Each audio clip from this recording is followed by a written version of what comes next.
Leonardo Siles es analista económico, son las 10:20 de la mañana. Leonardo, ¿cómo estamos? Hola Ramón, muchísimas gracias por tenerme de nuevo y un saludo a toda tu audiencia. Encantado. Bien, medidas económicas de un pequeño paquete, de un paquetito de gobierno a poco de que termine la gestión, una gestión que si la medimos en cuanto al año ha sido bastante desafortunada para la economía nacional, con un alto déficit fiscal, un alto gasto público completamente desmedido, en fin, medidas de ajuste que se quieren ir adoptando, pero que han quedado en una intención en una buena intención, pero que la población espera cristalicen a la brevedad posible. Leonardo. Seguro, seguro Ramón. Yo de todas formas creo y quiero defender la idea de que las medidas van en una muy buena dirección. Si bien no ha sido un paquetazo de reformas o se han implementado reformas en el ámbito cambiario, en el ámbito de los hidrocarburos, en el ámbito monetario, creo que sí son, y algo con lo que deberíamos empezar es con esta premisa de las reformas van en la buena dirección. Siempre es una buena noticia que se eliminen impuestos y también que se reduzca el gasto público, que es lo que hemos estado conversando no solamente mi persona, sino también un montón de otros economistas coinciden en la idea de que la madre del problema hoy en día es el déficit público que hay en el Estado boliviano. Son más de 12 años que el gobierno viene gastando más de lo que ingresa. Y la principal medida, diría yo, la más destacada que el ministro Espinosa ha anunciado el día de ayer, es precisamente esta idea de reducir en un 30% el gasto público. Entonces yo creo que en todo caso las medidas iban muy bien direccionadas y habría que quedar bien a la expectativa de qué es lo que viene a continuación. Vamos a eso. ¿Qué es lo que viene a continuación? Porque de aquí a marzo tenemos unos 90 días mal contados, que es el periodo, digamos, de gracia que se le concede a cualquier gobierno para reactivar una situación de crisis económica. Seguramente, seguramente. Además porque este es un anuncio, y en eso sí hay sí coincido con la opinión de varios de mis colegas, es un anuncio bien general. Hay que tener en claro cuáles son las partidas del gasto público que se van a terminar recortando. Ahí el trabajo del Ministerio de Economía va a ser importantísimo. También pensando en las implicancias que puede tener esto mirando a la calle. No hay que olvidar eso de ninguna forma, pero ahí va a tener que ser un trabajo bien técnico el que se va a tener que hacer. Por otro lado, queda pendiente el tema cambiario, es algo que todavía no se ha abordado directamente por parte del gobierno, aunque ya esto es algo sorprendente para lo que está pasando hoy en día en nuestro país, incluso a pesar de las magras medidas que se han anunciado el día de ayer, el tipo de cambio se ha mantenido estable. Uno ve los mercados cripto, va a la calle y pregunta y el tipo de cambio todavía se ha mantenido estable. Entonces, esto también nos da la pauta de que todavía está la expectativa por parte de la gente a ver cuáles son las siguientes medidas que va a tomar el gobierno. La Y gente además, obviamente, del ámbito cambiario está el tema de la subvención de los hidrocarburos. lo hemos repetido largamente durante este programa y también durante el programa de ayer. Las medidas de ajuste estructural tienen que esperar, pero se van a dar en algún momento. No es lo mismo psicológicamente que aplicar unas medidas drásticas ahora, a fin de año, después de donde venimos, del desastre del que venimos, o hacerlo en marzo, cuando ya haya pasado carnaval, pero con unas elecciones subnacionales a la vuelta de la esquina. Es decir, seguiremos todavía intoxicados, valga perfectamente el término, desde una perspectiva política a la hora de tomar medidas económicas. Y se va a notar más en marzo. No, seguramente, y tocas un punto importantísimo, Ramón, porque a veces los economistas tendemos este sesgo hacia hacer las medidas lo más técnicas posible, Que está olvidando bien. las restricciones de la práctica, olvidando las restricciones de la política, las restricciones que la calle le imponen a uno como tomador de decisiones. Yo estoy súper de acuerdo contigo en que el efecto psicológico de una medida hoy puede ser muchísimo más fuerte que el de tomar las medidas estructurales a partir de marzo. Y aquí yo creo que tenemos muchísimo que aprender de lo que ha pasado en la Argentina durante los últimos 2 años con el gobierno de Javier Milei. La partida o la principal medida que se tomó durante los primeros 2 años es precisamente la reducción del gasto público. llegar a un equilibrio fiscal o, por qué no, a un superávit fiscal. Esto es que el gobierno ingrese más de lo que está gastando.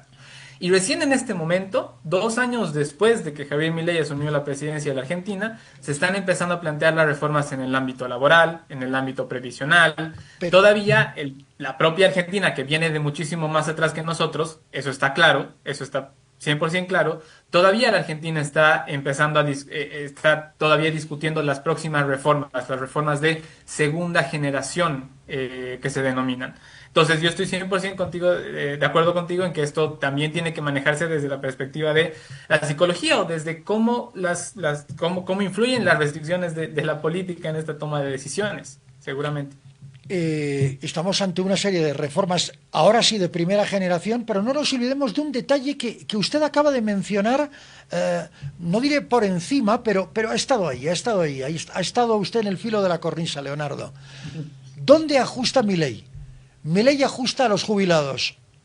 En el paquete de medidas, bueno, en la serie de medidas anunciadas ayer, se señala bien claro, dice el gobierno Paz, bien claro de Rodrigo Paz, que no se tocará un peso ni a la jubilación ni a la renta dignidad. Aquí hay una diferencia sustancial y por eso digo yo lo de la psicología política. Ujú. Manejar mucho el sentimiento de la gente, lo que la gente Sí. piensa. Porque mucha gente decía, uy, va a ser como un Milei, nos van a empezar a cortar, aquí va a venir la retroexcavadora y lo va a arrasar todo. No es tan así. Se mantienen las jubilaciones y se mantiene la renta dignidad y el Juancito Pinto. Estamos hablando de dos sectores muy vulnerables de la sociedad boliviana, la niñez y los adultos mayores. Leonardo. No, seguramente, seguramente. Ahí sí quiero hacer dos puntos importantes y por qué todavía Con pienso gusto. que hay que mirar esto desde la perspectiva tal vez de eso, de la expectativa todavía de lo que viene de aquí en adelante. Una diferencia fundamental que tenemos con el sistema de pensiones de la Argentina es que en Bolivia tenemos el sistema de capitalización individual. No es para todos, claramente está, nuestra economía es casi más del 85% de nuestra economía es informal, entonces no es que las pensiones o Exacto. no es que el sistema aplica para todos, pero ese es un problema fiscal menor para el gobierno en la medida en que sea capaz de devolver toda la plata que se ha prestado de la gestora durante el gobierno de Luis Arce. Sí, Ese sí de es un acuerdo. riesgo, ese es un riesgo importante. Sí. Sí, no, de acuerdo, pero una cosa es, vuelvo a lo de la psicología política. Cuando a ti Ujú. te dicen, vamos a aplicar una serie de medidas, la gente que piensa, recorte, automáticamente. De hecho, ese Sí. 30% implica recorte. Pero no se Ujú. toca un aspecto muy sensible, que es el tema de las jubilaciones, con el matiz que usted ha hecho. No se toca. Ujú. Y esto a mí me parece muy importante como mensaje social del gobierno. Social. Leonardo. Seguramente, seguramente, y ahí el ministro Espinosa ha sido bien claro en la comunicación, es algo que hay que aplaudirlo de él, porque una de las premisas clave cuando uno se mete a hacer política económica es ser claro con la información, dar Sí. mensajes claros, y creo que no ha dejado lugar a duda de que al menos en estos primeros meses, en los meses durante los cuales se tiene que hacer el ajuste o las reformas de primera generación, el sector social va a estar, va a mantenerse con las ayudas que han estado teniendo hasta este momento, que a saber son dos, los bonos, el bono Juancito Pinto que se paga una vez cada año y la renta dignidad. Entonces, por ese lado, yo creo que, aunque sí es importante pensar, Ramón, en, bueno, si es que no se van a tocar esas dos partidas, que son partidas que tienen un alto costo fiscal, Sí. cuáles son las partidas que se van a recortar. Y aquí otro punto importantísimo es empezar a pensar también desde la perspectiva de la psicología, me parece súper interesante, en que el ajuste, si es que no se va a hacer ni a los jubilados, ni a los chicos que reciben el Juancito Pinto, va a ser un ajuste directamente a la estructura del gobierno nacional. Correcto. Hemos venido Por ahí va. existiendo durante No. muchos... Sí, sí, sí, Perdón, Leonardo. Ya hace un claro. instante la viceministra de Autonomías ha dicho gobierno central y gobiernos subnacionales en su lógica de pares. Es decir, Sí, aquí se ajusta el gobierno central y también se deben ajustar los gobiernos departamentales, lo cual es un detalle muy importante a la hora de ir a votar y a la hora de encarar las subnacionales de marzo, Leonardo. no, seguramente. Y ahí hay que ver la habilidad política del presidente y de su Claro. equipo para que el recorte subnacionales, estos departamentos, alcaldías, pueda realmente ser efectivo. Ahí sí hay que tener un poco de expectativa de, bueno, vamos a ver qué tan hábil es el presidente como para lograr estos recortes. Pero volviendo, redondeando la idea de cómo pensar en esta reducción del gasto, yo creo que hay que pensarla como un ajuste hacia el Estado, no hacia las personas. ¿Qué es lo que pasa cuando, y también lo podemos ver en el caso de la Argentina estos últimos 2 años, Sí. hay un montón de cosas con las que tenemos que comparar la dinámica de la transición con ellos, no porque el país sea parecido, no porque nuestro país sea parecido al de ellos, pero porque han estado en un proceso de transición, un proceso de ajuste durante los últimos 2 años. Una de las cosas que ocurre cuando se reduce el gasto público en tal magnitud es que el Estado deja de presionar o deja de quitar recursos al sector privado. Esto quiere decir que en la medida en que el gobierno y el ministro Espinosa logre cumplir su promesa de reducir en un 30% el gasto público, va a haber más disponibilidad de crédito, por ejemplo. Más disponibilidad de crédito para iniciar nuevos Porque, emprendimientos, nuevos negocios, pero son las para sacar una condiciones, hipoteca para la casa. Leonardo, ¿Perdón? lo que usted está Sí. diciendo son las condiciones que proponen el Fondo Monetario Internacional, el Banco Mundial y el Banco Interamericano de Desarrollo. Eso está clarísimo. Son las Ujú. condiciones. Reducir, comprimir el Estado para que nosotros soltemos el dinero. Son 9.000 millones de Sí, dólares. 9.000. no, no, no. Y está perfectamente claro que esto es algo que se ha discutido un montón en campaña y que, bueno, aparentemente el día uno después de que Rodrigo Paz fue presidente electo, sabes que viajaron a Washington y fueron a hacer todas las negociaciones. Claro. Más allá, yo lo pensaría, en lugar de pensarlo como las condiciones que le están imponiendo a uno, son las No, no, cosas que el proponiendo. país tiene que hacer son las condiciones que tiene que hacer el país para recibir financiamiento, si es que realmente lo necesita. Y además, permíteme hacer el énfasis Con respecto de gusto. otro punto. Cuando yo me estaba refiriendo a la reducción del gasto público, es un proceso que, independientemente de si entra plata de afuera o no, si el gasto del gobierno se reduce, hay más espacio para el crédito privado. ¿Por qué? Porque lo que yo antes ahorraba y se lo daba al gobierno con mis aportes a la gestora, ahora esos aportes los estoy guardando de nuevo, pero esos aportes pueden ir a financiar emprendimientos, pueden ir a financiar actividad privada. Entonces, una vez más, el ajuste, en la medida en que se termine implementando de aquí a 3 meses, no va a ser hacia las personas. El ajuste va a ser hacia el gobierno, hacia el aparato gigantesco que es el Estado boliviano, tanto a nivel central como lo decía la viceministra Barrientos, en nivel departamental y en nivel de alcaldías también es gigantesco. Entonces hay que tener esa premisa clara desde la perspectiva psicológica. No me Claro. están Es ajustando a que mí, se están ajustando a ellos que han crecido durante los últimos 20 años. aquí el punto es, y esto me parece muy interesante, usted acaba de tocar un punto absolutamente determinante.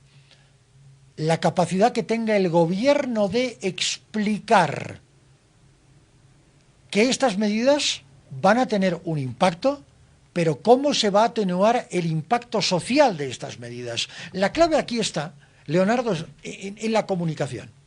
Si el gobierno es claro y contundente a la hora de comunicar, la gente lo va a entender.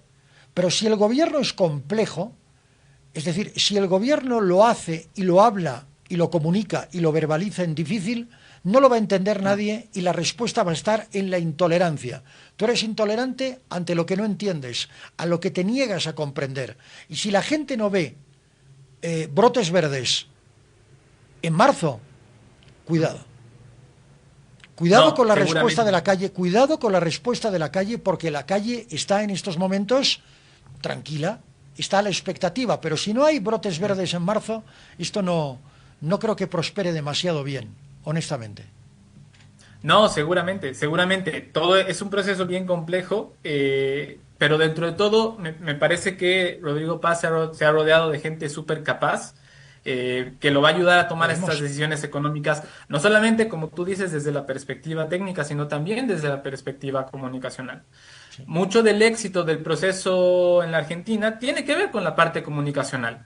mucho. Estas cosas que la idea de ajustar el gobierno, no ajustar a las personas, la idea de liberar el crédito para que vaya al sector privado en lugar de que vaya a financiar el déficit público, son ideas que tienen que comunicarse de forma sencilla, de forma clara, un poco como lo estamos haciendo tú y yo.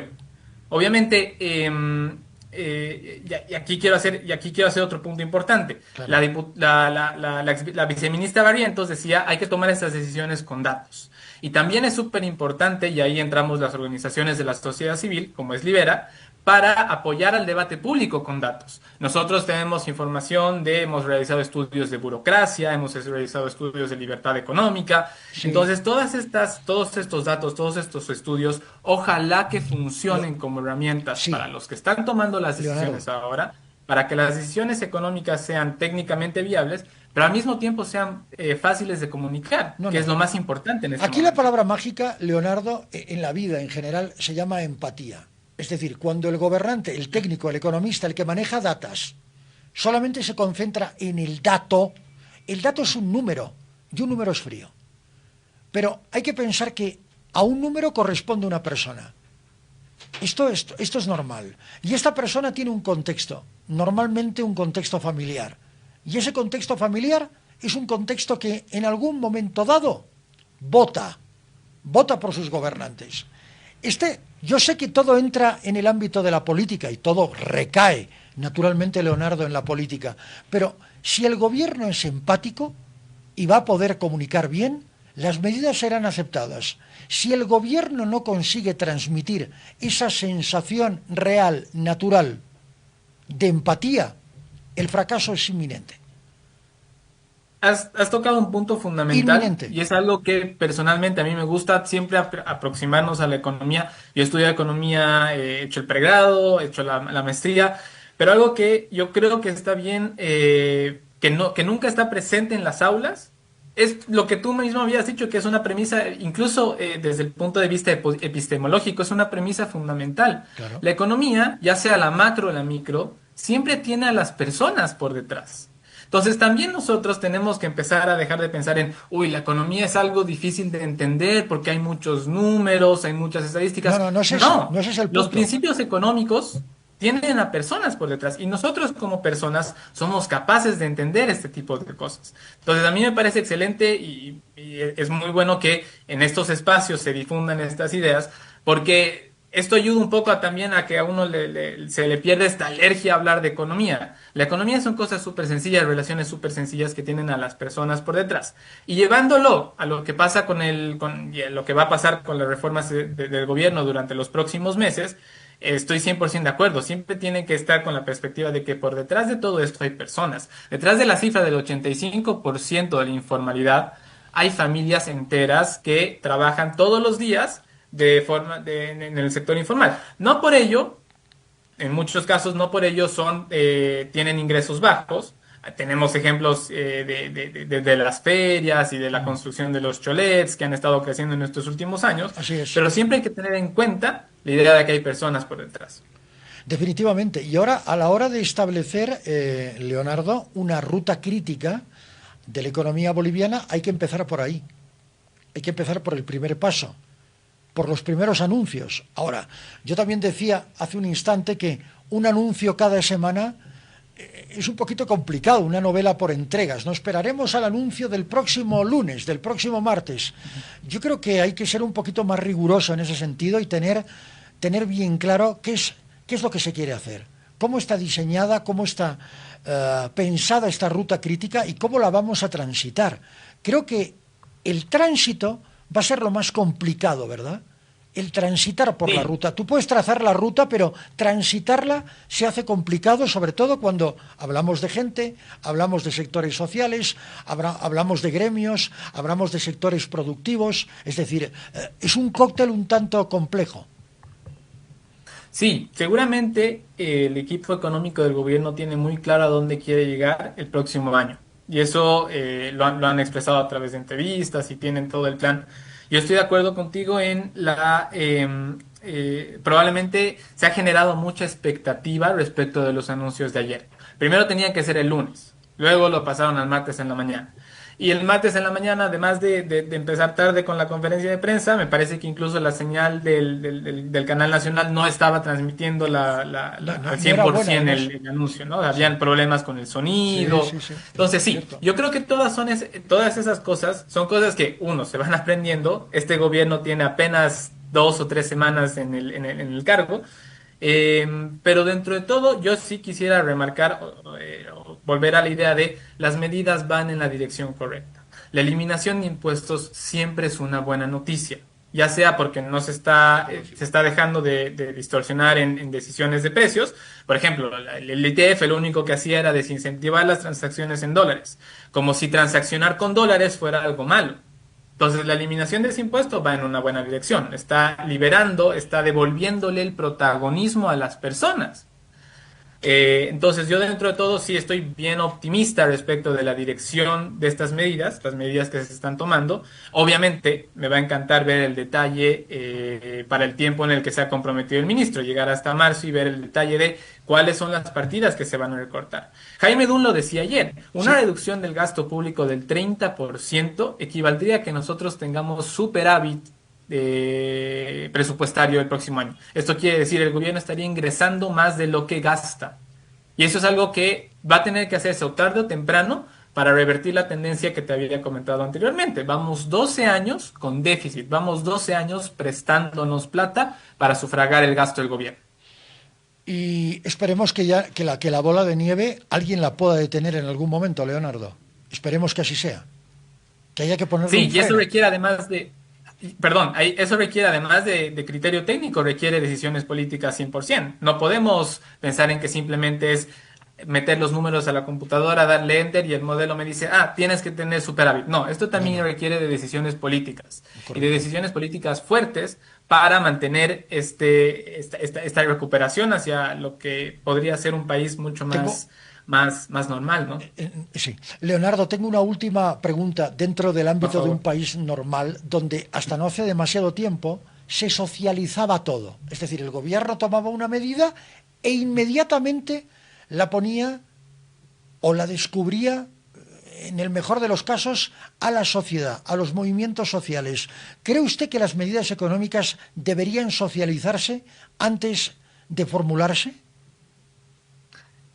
No, en mi opinión, las medidas económicas tienen que tomarse, tienen que decidirse, se anuncian, pero cuando se anuncian se implementan, Ya está. se ponen en marcha. No se trata de hacer consultas para todas las medidas que se quieran tomar. Es como si nos reuniéramos no solamente los sectores sociales, sino también, por ejemplo, actores de la sociedad civil, organizaciones como Libera. Es como si nos reunieran a todos y dijeran, a ver, ¿ustedes están de acuerdo con reducir la partida 1.1.3 del presupuesto público del 2026?